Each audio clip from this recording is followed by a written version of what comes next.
en la fiesta del bautismo del Señor, quiero comentar algunas cosas antes de entrar en la explicación del Evangelio. Primero, que estamos todavía de algún modo en la Epifanía.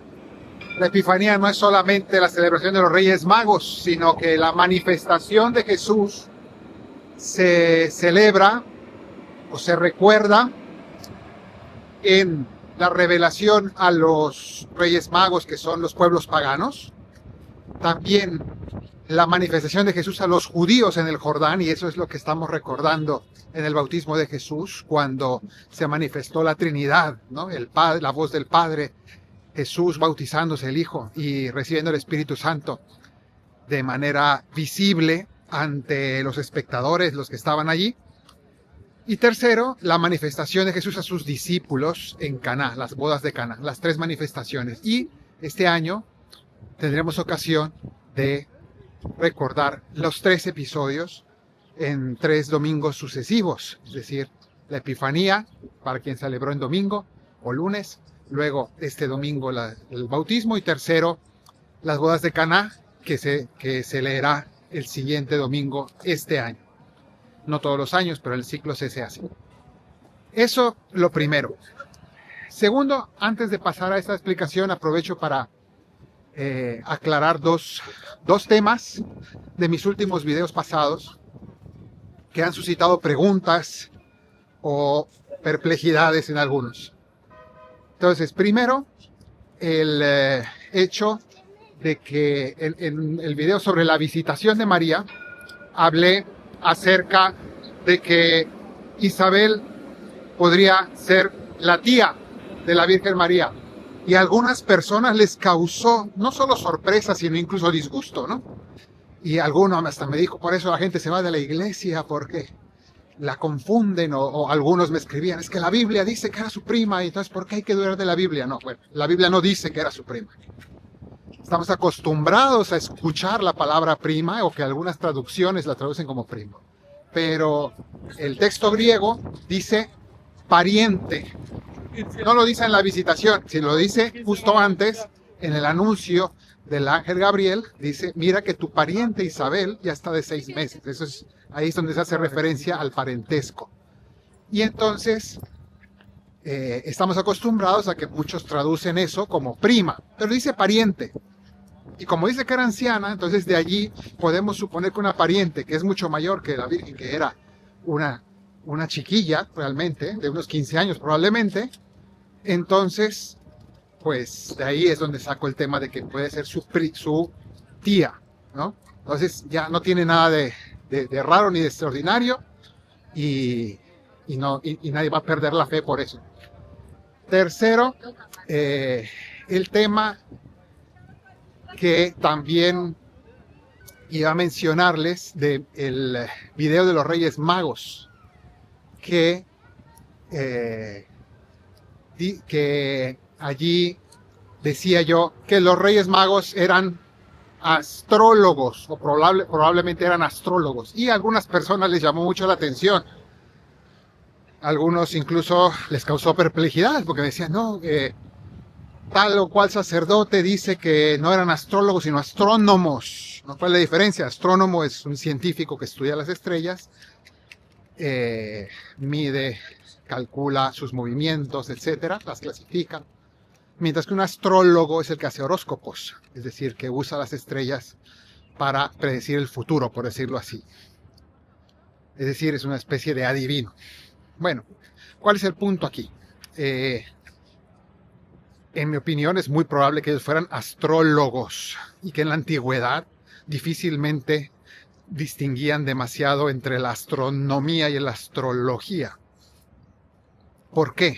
Pues porque no existían las categorías de ciencia que tenemos hoy, y porque quien estudiaba científicamente el movimiento de los astros y los calculaba, también era fácil que luego utilizar ese conocimiento para intentar encontrar un simbolismo, un significado, una interpretación, entonces, y se mezclara con supersticiones. Eso es fácil. Y el hecho de que la Biblia les llame magos, cuando la Biblia habla de magos, Pensemos, por ejemplo, en los Hechos de los Apóstoles. San Lucas nos cuenta de Simón el mago. Era un brujo, ¿no? Y se habla muy mal de él. Entonces la palabra mago ya tiene algo de eso dentro. No es solo eso, pero también es eso. Entonces sí es muy probable, en mi opinión, que ellos fueran astrólogos. No solo astrólogos, era, como expliqué allí, gente que se dedicaba a estudiar filosofías, gente que se dedicaba a estudiar los astros de manera de matemática, pero también usaban esos conocimientos para ciertas predicciones, adivinaciones, para profetizar ciertas cosas, ¿no? El mismo Balaam de la Biblia, que profetizó en favor de Israel y que mencioné en el video, él era un brujo que fue contratado para maldecir a los israelitas, ¿no?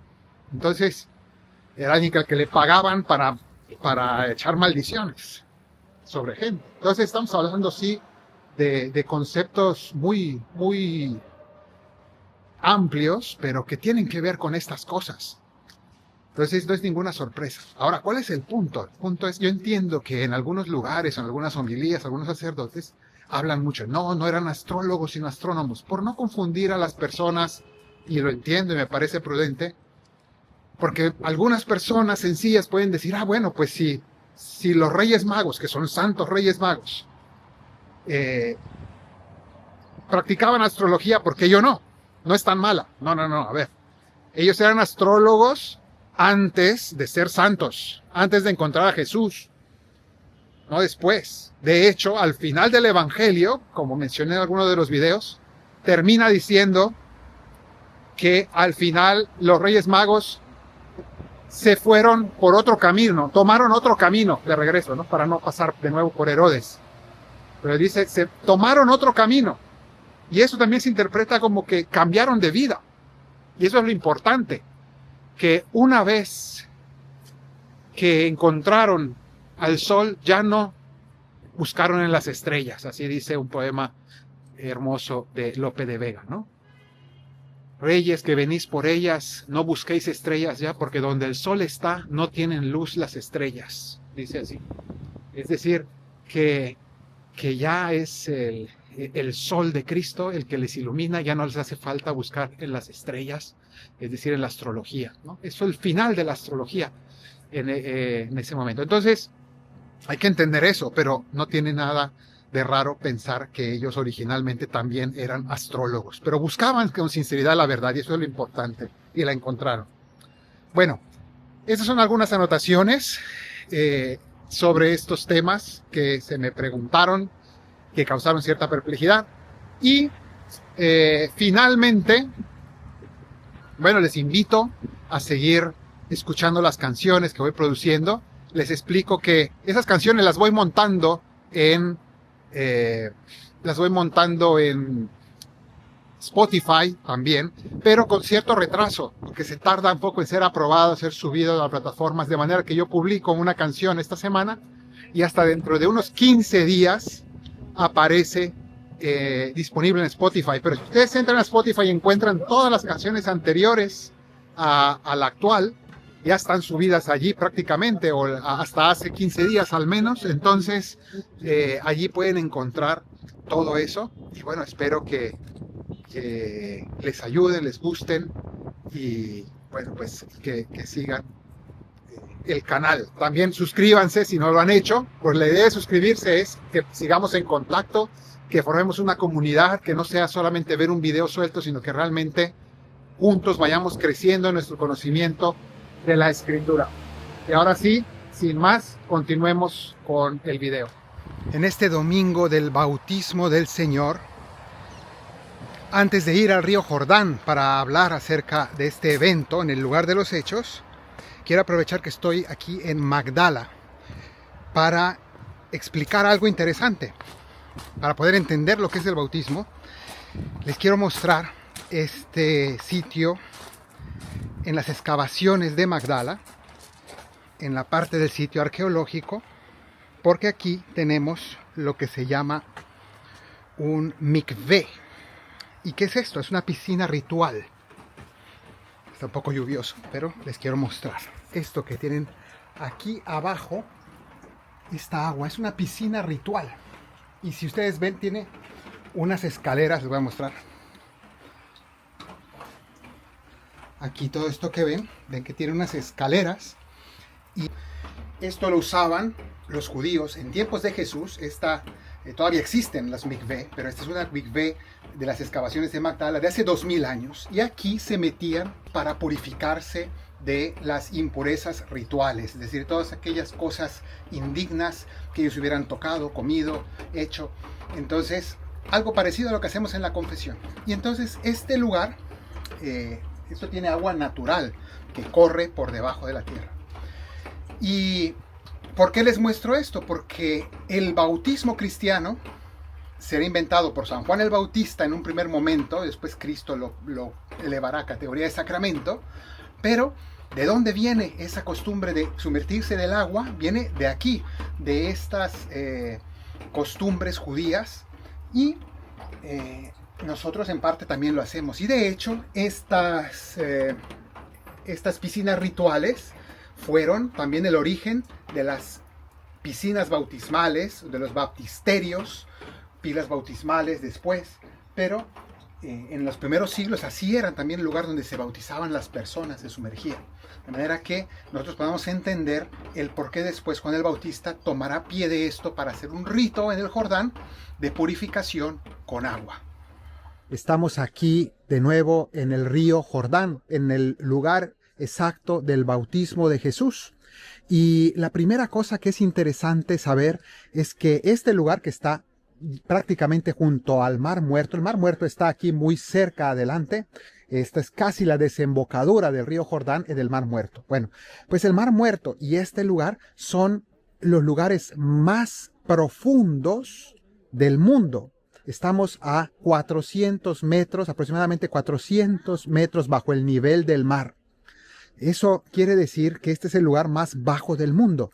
Y es interesante que Jesús haya venido a bautizarse aquí, porque el bautismo de Cristo es un acto, en primer lugar, un acto de humildad, un abajamiento. Y Jesús viene a bautizarse como un gesto de solidaridad con la humanidad, porque Él no necesita purificarse, Él no tiene pecado, y viene a este lugar a sumergirse en el agua precisamente como un signo de solidaridad con nuestros pecados. Entonces, ¿esto qué quiere decir?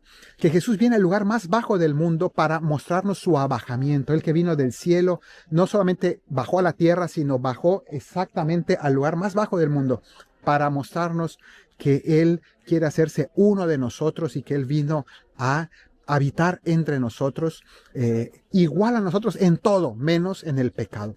Y entonces, ¿por qué se bautizó Jesús? No porque Él necesitaba purificarse, sino para purificarnos a nosotros a través del bautismo, para anunciarnos un nuevo bautismo de conversión y de transformación que Él vino a darnos. Entonces, desde siempre los padres de la iglesia, desde el inicio, entendieron que Jesús, que es la pureza misma, no se lavó con el agua, sino que Él lavó el agua, porque Él es la pureza.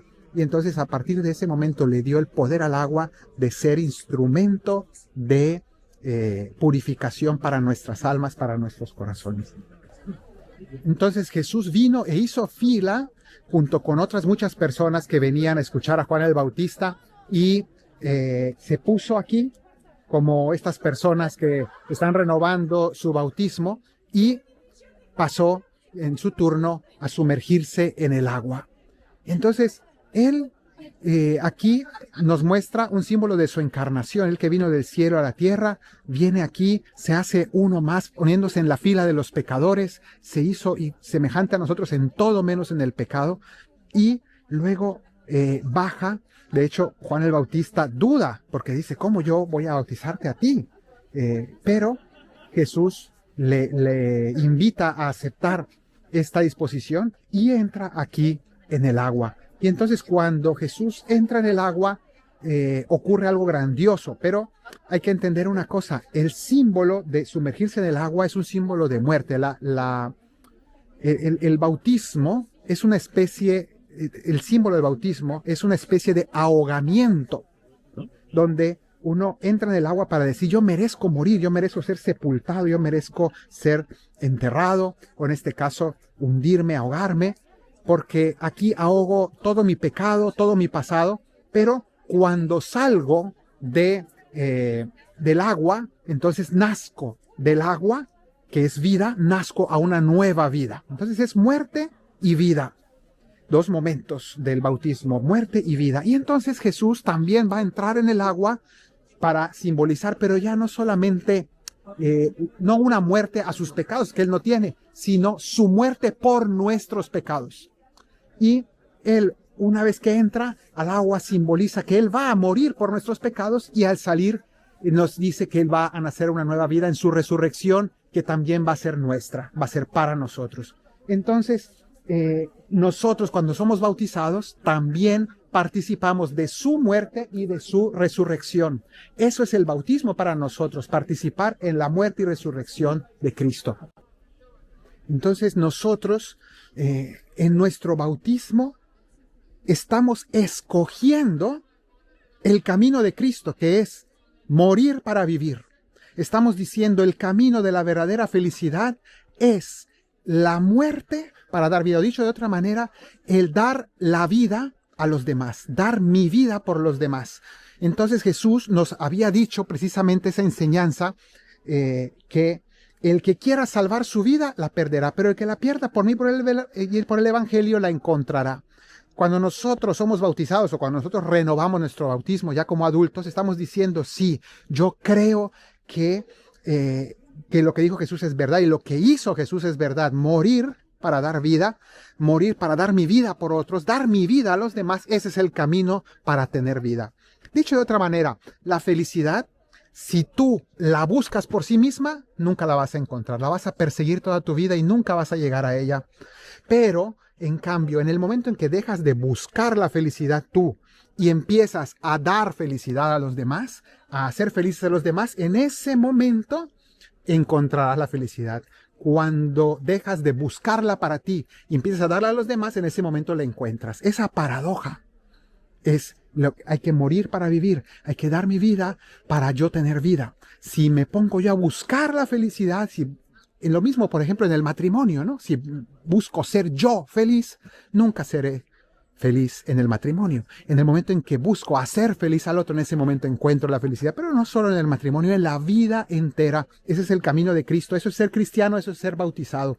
Y nosotros, por tanto, venimos aquí al Jordán en este día a recordar que hemos optado por seguir el camino de Cristo de morir para vivir. En cuanto Él entró en el agua, se escuchó una voz del cielo. Cuando Él salió, una voz del cielo que dijo, este es mi Hijo el amado, escúchenlo. Y el Espíritu Santo bajó sobre Él en forma de paloma. Bueno, pues también nosotros en nuestro bautismo nos llenamos del Espíritu Santo y nos llenamos de la Trinidad. Entramos en el seno de la Trinidad, Padre, Hijo y Espíritu Santo, que se manifestaron aquí en la voz del Padre. La persona del Hijo, Jesús, y el Espíritu Santo que descendió sobre Él.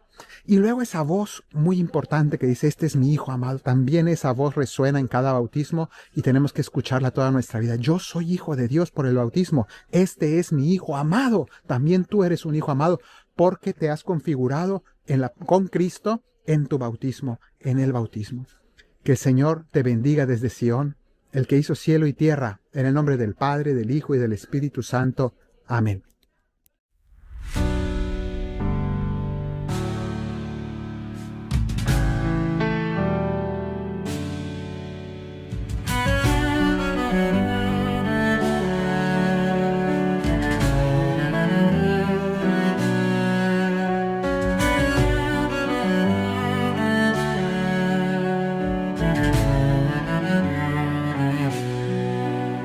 Jesús lleno de humildad a la fila del bautismo, donde ahogan el egoísmo personas de toda edad. Se resiste Juan al verlo, tú eres quien debe lavarme, la pureza puedes darme porque tú eres el Cordero. Quien quiera morir conmigo, darse amando sin medida y vivir dando su vida entre al agua del bautismo.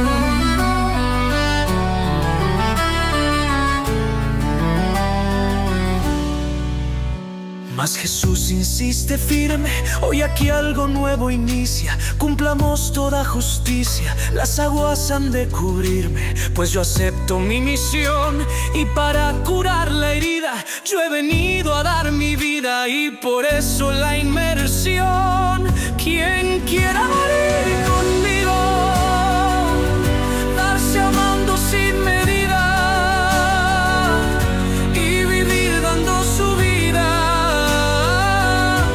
entre al agua del bautismo.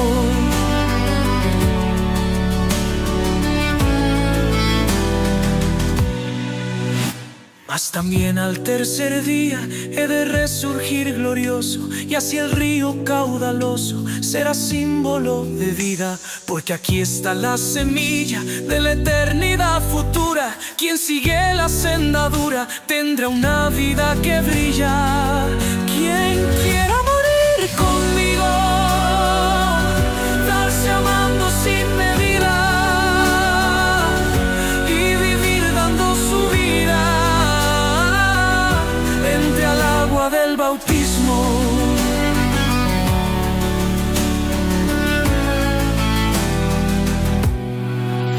Sumergiéndose piadoso en las aguas del Jordán, ante el asombro de Juan, Jesús se muestra glorioso.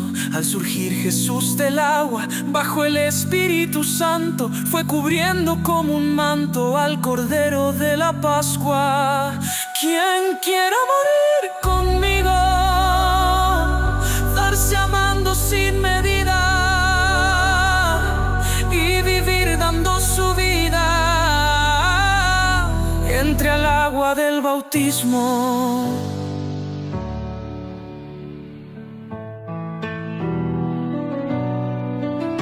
Y se oyó una voz del cielo: este es mi Hijo amado, aquel en quien me complazco. Mirad que Él es el modelo. Todo aquel que a Cristo abrace y reciba su bautismo, abnegándose a sí mismo, como hijo de Dios renace.